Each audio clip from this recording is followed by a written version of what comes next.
कोसा, कांसा और कंचन की धरती पर आज एक अलग ही उत्साह नजर आ रहा है।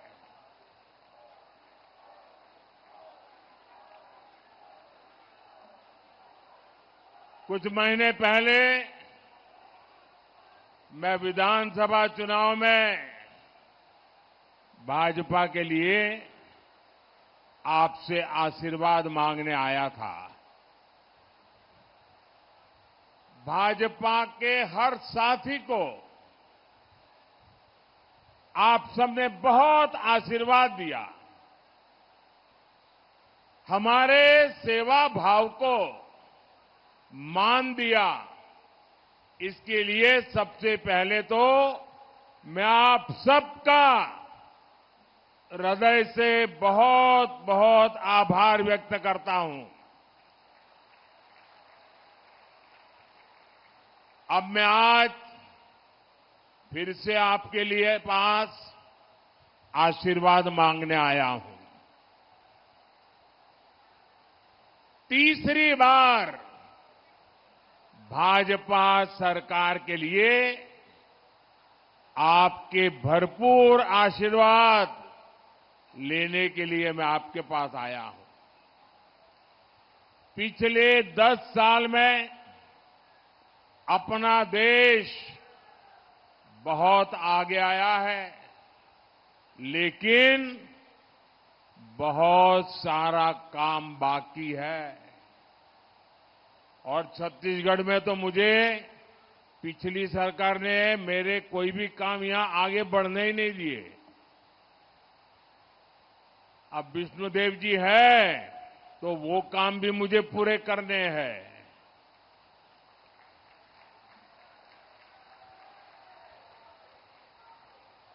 10 साल आपने मुझे देखा है।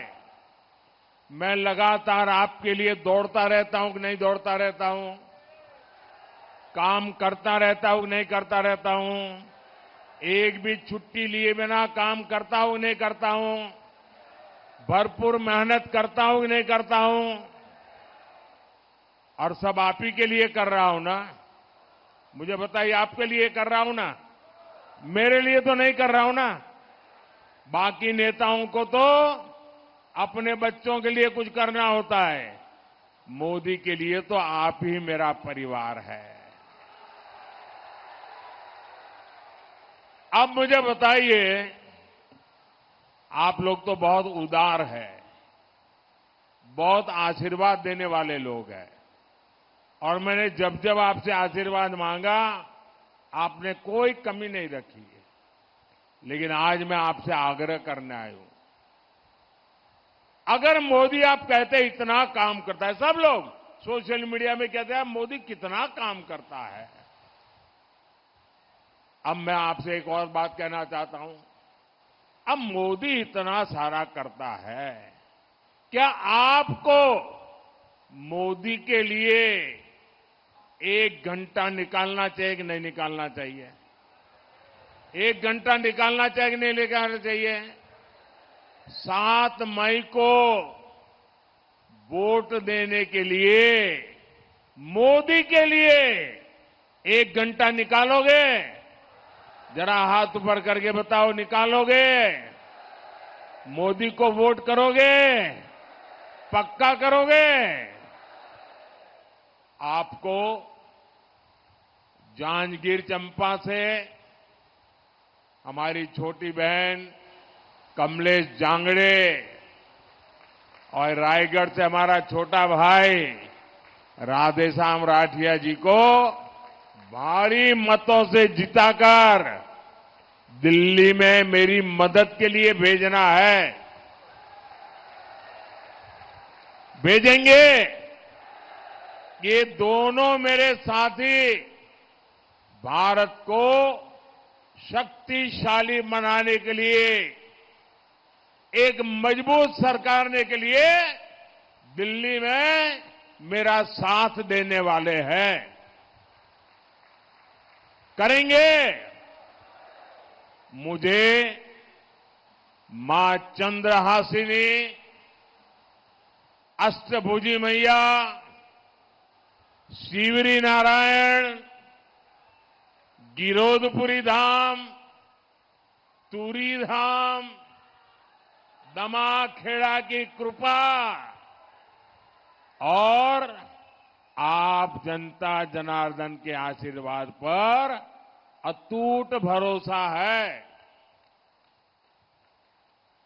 इसी भरोसे के कारण ही पूरा छत्तीसगढ़ कह रहा है, फिर एक बार, फिर एक बार, फिर एक बार। साथियों, आज मेरा सौभाग्य है, आज यहां मंच पर मेरे साथ पूज्य आचार्य मेहतर राम जी रामनामी और माता सेतबाई रामनामी भी रूबरू हमें आशीर्वाद देने आए हैं। और मेरे लिए तो खुशी है कि 22 जनवरी को अयोध्या में आकर के भी मुझे आशीर्वाद दिया था।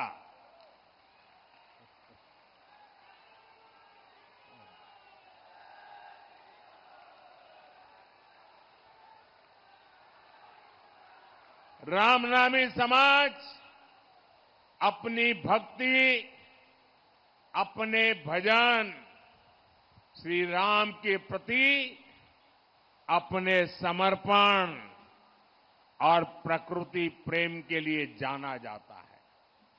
कहते हैं, रामनामी समाज के पूर्वजों ने 150 साल पहले ही बता दिया था कि राम मंदिर में प्राण प्रतिष्ठा कब होगी। मोदी के जिस मंदिर की प्राण प्रतिष्ठा का सौभाग्य मिला, अयोध्या के जिस मंदिर की उम्मीद कभी देश छोड़ चुका था,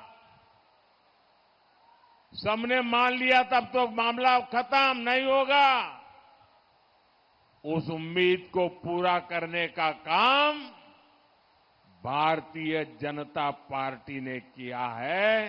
ये कमल वालों ने किया है। कांग्रेस के लोग हम पर तंज करते थे। हर चुनाव में हमें पूछा जाता था, मंदिर कब बनेगा। कांग्रेस वाले तो आए दिन गली मोहल्ले में, अरे बताओ मंदिर कब बनेगा, और नारा देते थे मंदिर वहीं बनाएंगे, तारीख नहीं बताएंगे। हमने उन्हें तारीख भी बताई, समय भी बताया, निमंत्रण भी भेजा, लेकिन कांग्रेस के 7वें आसमान के अहंकार ने, वो अपने आप को राम से भी बड़ा मानते हैं, प्रभु राम से भी बड़ा मानते हैं, और उन्होंने प्राण प्रतिष्ठा के कार्यक्रम का निमंत्रण ठुकरा दिया। हमारे ऐसे संतों का वो अपमान है कि नहीं है? माता शबरी का अपमान है कि नहीं है? और ये क्षेत्र तो माता शबरी का स्थान है। छत्तीसगढ़ तो प्रभु श्री राम का ननिहाल है। मैं आपसे पूछता हूं, क्या ये छत्तीसगढ़ का अपमान है कि नहीं है? ये छत्तीसगढ़ का अपमान है कि नहीं है? क्या ये माता शबरी का अपमान है कि नहीं है?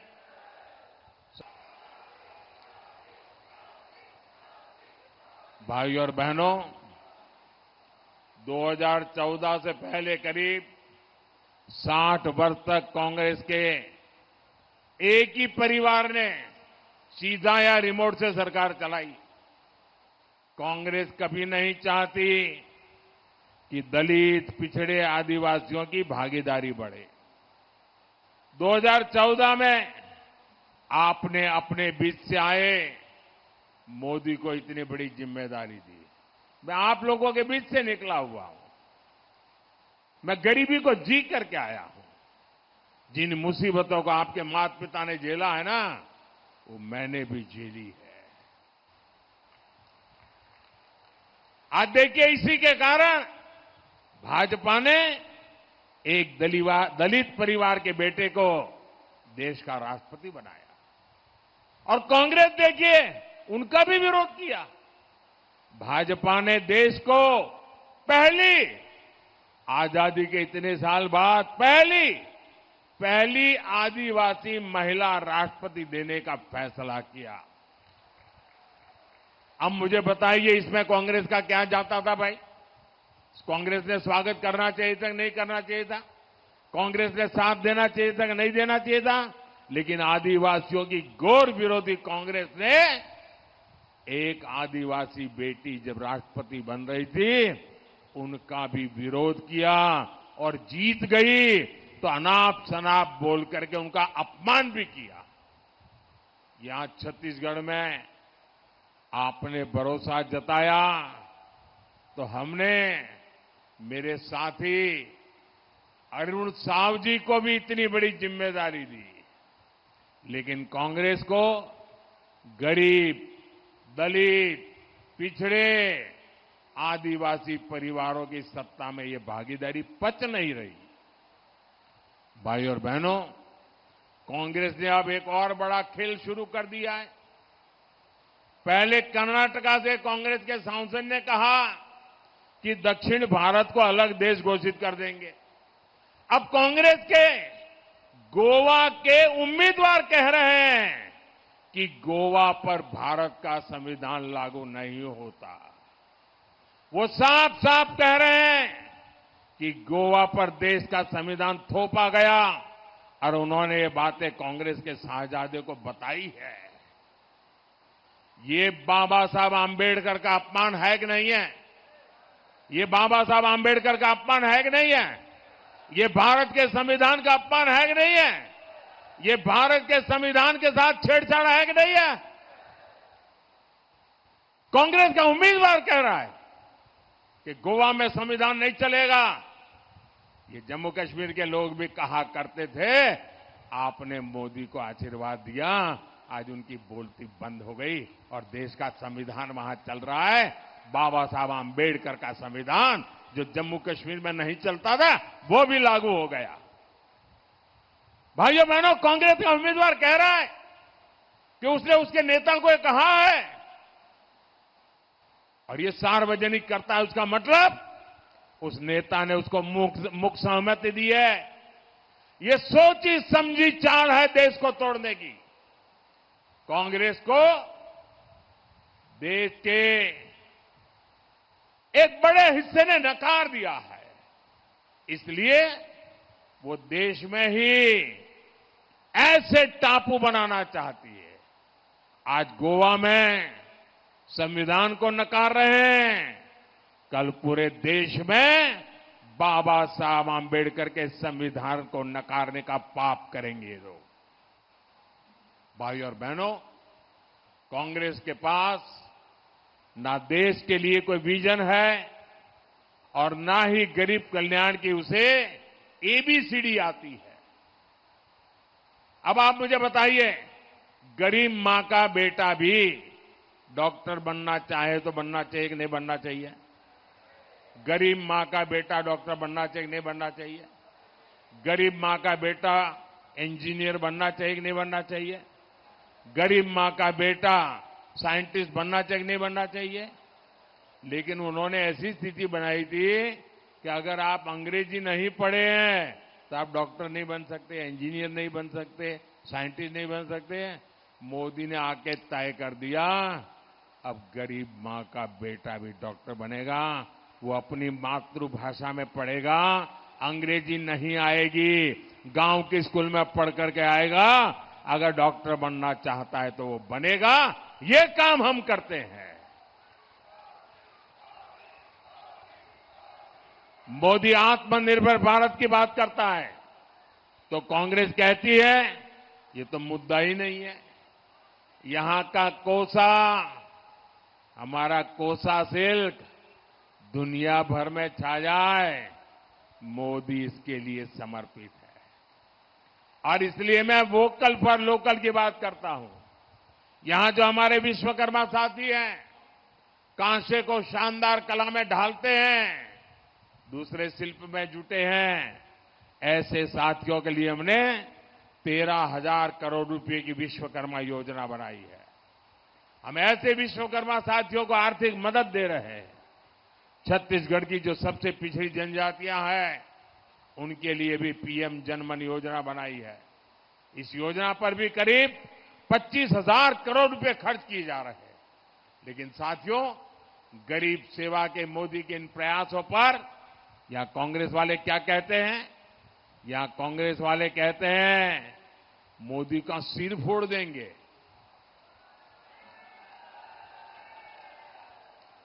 अरे जब तक मेरे देश की माताएं बहनें बैठी है ना, कोई मोदी को कुछ नहीं कर सकता। ये माताएं बहनें मेरा रक्षा कवच है। ये माताएं बहनें मेरा रक्षा कवच है। कोई कुछ नहीं कर सकता। अब ये कैसे लोग हैं? कांग्रेस के नेता ने पूरे मोदी समाज को गालियां दी थी, साहू समाज को गालियां दी थी। अब मोदी का सिर फोड़ने की बात कर रहे हैं। ओबीसी समाज को गालियां दी थी। भाजपा ने ओबीसी कमीशन को संवैधानिक दर्जा दिया, मेडिकल की पढ़ाई में आरक्षण दिया, गरीबों की संतानें भी डॉक्टर इंजीनियर बन सके, इसलिए मैंने मेडिकल और इंजीनियरिंग की पढ़ाई स्थानीय भाषा में शुरू करने का काम किया। लेकिन यहां कांग्रेस के एक नेता कहते हैं कि मोदी मर जाए। अब बताइए, माला जप रहे। अरे जहां 140 करोड़ देशवासियों का आशीर्वाद होता है ना, वहां मौत को भी लंबे समय तक इंतजार करना पड़ता है। साथियों, ये जो बौखलाहट है, ये मोदी से नहीं है, ये आपके एक वोट की ताकत है ना, इसलिए ये कांप रहे हैं। ये महादेव घोटाले, शराब घोटाले, भर्ती घोटाले में चल रही तेज जांच की बौखलाहट है। मैं कहता हूं भ्रष्टाचार हटाओ, वो कहते हैं भ्रष्टाचारी बचाओ। ये कितनी भी गालियां दे, धमकियां दे, सर फोड़ने की बातें करे, मारने मरने की बातें करे, जब तक आपका सुरक्षा कवच है, छत्तीसगढ़ महतारी का आशीर्वाद है, ये मोदी का कुछ नहीं बिगाड़ पाएंगे।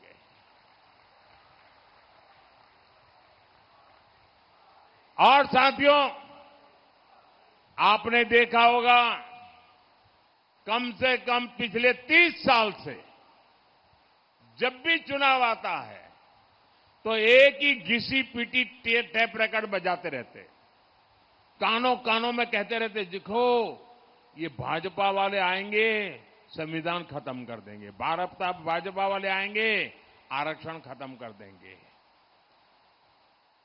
अरे कितने दिन झूठ चलाते रहोगे? मेरे शब्द लिख के रखिए, मोदी तो छोड़िए, भाजपा तो छोड़िए, अरे खुद डॉक्टर बाबा साहब आंबेडकर आकर के कहे ना, तो भी होने वाला नहीं है। कोई संविधान बदल नहीं सकता है। और मेरी एक बात याद रखेंगे, इंडी गठबंधन को दिया आपका वोट केंद्र में सरकार नहीं बना सकता। बीजेपी एनडीए को दिया आपका वोट विकसित भारत बनाएगा। इसलिए आपको हर बूथ पर कमल खिलाना है। कमल खिलाएंगे, घर घर जाएंगे, ज्यादा से ज्यादा मतदान करवाएंगे, पोलिंग बूथ जीतेंगे। अच्छा, मेरा एक काम करेंगे, मेरा काम करेंगे, जरा हाथ ऊपर करके बताओ ना, करेंगे? देखिए, घर घर जाना और कहना, मोदी जी आए थे, मोदी जी ने जोहार कहा है, मोदी जी ने राम राम कहा है। कह देंगे, भारत माता की, भारत माता की, भारत माता की।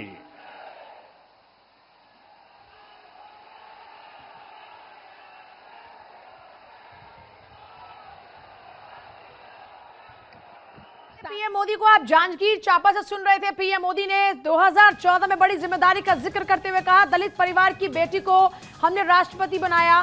तमाम चुनौतियों को पार करते हुए भारत को लगातार आगे बढ़ाने का काम कर रहे हैं। और ये हमला भी इस दौरान में बोला गया। कांग्रेस नेता ने पूरे मोदी समाज को गाली दी। दलित परिवार की बेटी को हमने राष्ट्रपति बनाने का काम किया। देश तोड़ने की राजनीति करते हैं और हम जोड़ने की बात करते हैं। माताएं बहनें हमारा रक्षा कवच है। 2014 में जनता ने हमें बड़ी जिम्मेदारी दी। छत्तीसगढ़ के जांजगीर में पीएम मोदी की रैली, जिसमें उन्होंने इन तमाम बातों का जिक्र किया। और देखिए, सबसे खास बात, आदिवासी समाज को साधने की भी कोशिश की गई। प्रत्याशियों को जिताकर दिल्ली भेजे पीएम मोदी ने। यहां से सीधे तौर पर यह अपील की, जनता जनार्दन के आशीर्वाद पर अटूट भरोसा है। और फिर एक बार मोदी सरकार का जिक्र भी मंच से पीएम मोदी ने किया। रामनामी समाज के पूर्वजों ने इस बात का जिक्र भी किया, प्राण प्रतिष्ठा का जिक्र भी पीएम मोदी ने किया। लेकिन कांग्रेस पर हमला बोलते हुए कहा कि इनके नेताओं ने सिर्फ अपनी तिजोरी को जोड़ कर रखा, हमारी नीयत सही है। पीएम मोदी की खास बातें, 25 करोड़ लोगों को गरीबी से बाहर निकाला। जो नीति आयोग की रिपोर्ट थी कि 25 करोड़ लोग आगे बढ़े हैं। हम जो कहते हैं वो करते हैं। पीएम मोदी ने इन बातों का जिक्र किया, यानी अपनी अचीवमेंट्स, हमने तारीख भी बताई और हमने मंदिर भी बनाया। हमारी नीयत सही है, हर चुनौती का हम सामना करते हैं। दलित परिवार की बेटी को हमने राष्ट्रपति बनाया। मोदी के लिए आप ही परिवार हैं। प्रत्याशियों को जिताकर दिल्ली भेजें। आपके लिए बगैर छुट्टी काम करता हूं। जनता जनार्दन के आशीर्वाद पर पूरा भरोसा है। बीजेपी सबका साथ सबका विकास पर काम करती है। हमारी नीयत सही है। कांग्रेस पर भी पीएम मोदी ने हमला बोला और कहा कि ये अपनी तिजोरियां भरते हैं। कांग्रेस ने 60 सालों में अपने नेताओं की तिजोरियां भरने का ही काम किया है। पीएम मोदी ने कांग्रेस पर हमला बोला और कहा कि कांग्रेस ने गरीबी हटाओ का नारा दिया। मोदी ने नारा नहीं, गरीबों से नाता जोड़ा।